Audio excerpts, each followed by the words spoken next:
नमस्कार।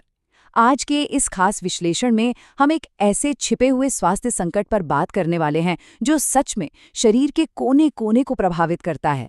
अक्सर शुरुआत में हमारा ध्यान इस तरफ जाता ही नहीं है, लेकिन इसके परिणाम काफी गंभीर और व्यापक हो सकते हैं। तो चलिए बिना किसी देरी के सीधे मुद्दे पर आते हैं।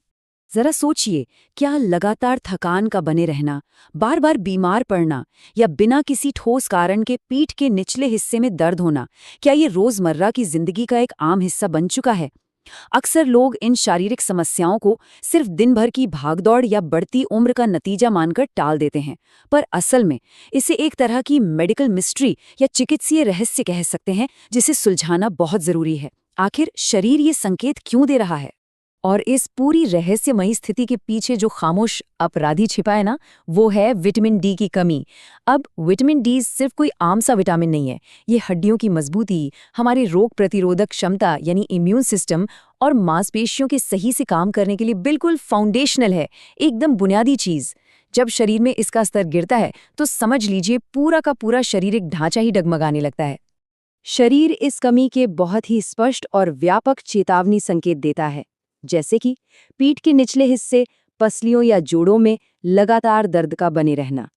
एक और बहुत बड़ा संकेत है, रात भर अच्छी और भरपूर नींद लेने के बावजूद अगर दिन भर अत्यधिक थकान और सुस्ती छाई रहती है तो ये कोई सामान्य बात नहीं है।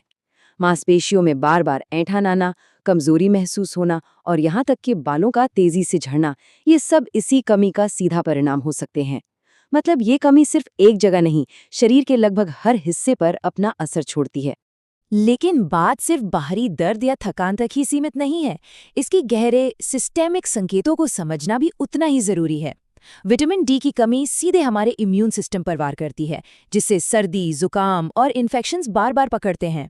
और एक बेहद दिलचस्प बात बताऊं, मूड में अचानक होने वाले बदलाव जैसे बेवजह चिड़चिड़ापन, उदासी या डिप्रेशन जैसे लक्षण भी इस कमी से गहराई से जुड़े हो सकते हैं। और तो और अगर शरीर के किसी घाव को भरने में सामान्य से ज्यादा समय लग रहा है तो ये भी शरीर के अंदर बज रहा एक और बड़ा अलार्म है। तो आखिर इसका समाधान क्या है? इसका जवाब है द 4 पिलर रिकवरी प्रोटोकॉल, यानी एक ऐसा 4 स्तंभों वाला स्ट्रक्चर्ड प्लान जिसके जरिए स्वास्थ्य की पूरी तरह से बहाली की जा सकती है।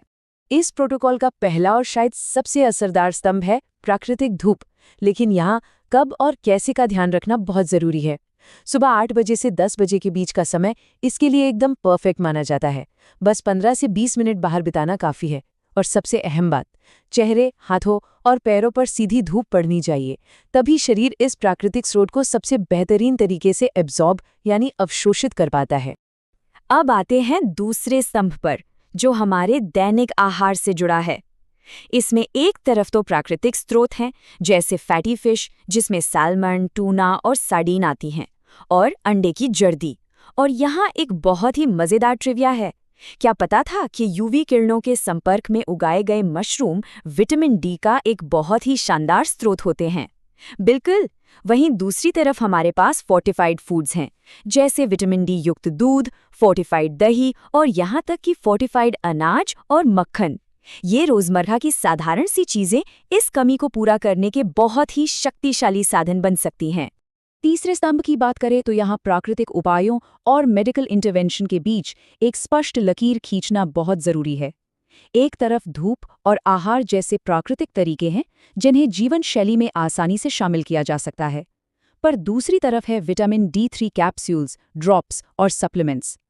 यहाँ सबसे ध्यान देने वाली बात यह है कि जब स्थिति गंभीर हो तो इन सप्लीमेंट्स का इस्तेमाल सिर्फ और सिर्फ एक डॉक्टर की सलाह और उनके मार्गदर्शन पर ही होना चाहिए। घरेलू नुस्खों और डॉक्टरी इलाज के बीच के इस बारीक अंतर को समझना बेहद जरूरी है। और अब चौथा और आखिरी स्तंभ, लाइफस्टाइल में बदलाव और सटीक टेस्टिंग। नियमित रूप से हल्का योग और व्यायाम करना हड्डियों और मांसपेशियों को फिट रखने में एक बहुत बड़ी भूमिका निभाता है। और अगर वो थकान या दर्द वाले लक्षण लंबे समय तक टिके रहते हैं तो सिर्फ अंदाजा लगाने का कोई फायदा नहीं है। ऐसे में सीधे एक 25OH vitamin D blood test करवाना चाहिए। इसी टेस्ट से शरीर की असली स्थिति का सटीक पता चलता है। यहाँ एक अत्यंत महत्वपूर्ण मेडिकल चेतावनी पर ध्यान देना आवश्यक है। बिना डॉक्टर की पर्ची के हाई डोज लेकर खुद अपना इलाज करना खतरनाक हो सकता है। ज़रूरत से ज़्यादा विटामिन डी भी शरीर को भारी नुकसान पहुंचाता है। और वहीं दूसरी तरफ इस कमी को पूरी तरह से नज़रअंदाज करना ऑस्टियोपोरोसिस या हड्डियों के खोखलेपन जैसी बहुत ही गंभीर बीमारियों का जोखिम पैदा करता है। ये एक ऐसा स्थापित चिकित्सा तथ्य है जिसे किसी भी हालत में हल्के में नहीं लिया जाना चाहिए। तो आज के इस पूरे विश्लेषण को समेटते हुए एक अंतिम और विचारणीय प्रश्न। शरीर में विटामिन डी के सटीक स्तर की आखिरी बार जांच कब की गई थी? ये सवाल इस बात पर सोचने को मजबूर करता है कि अक्सर स्वास्थ्य की इस सबसे बुनियादी और ज़रूरी आवश्यकता को कितनी आसानी से भुला दिया जाता है। इस जानकारी के साथ अब स्वास्थ्य के प्रति एक बहुत ही ठोस और सक्रिय कदम उठाया जा सकता है। आज के इस विस्तृत विश्लेषण का हिस्सा बनने के लिए बहुत बहुत धन्यवाद।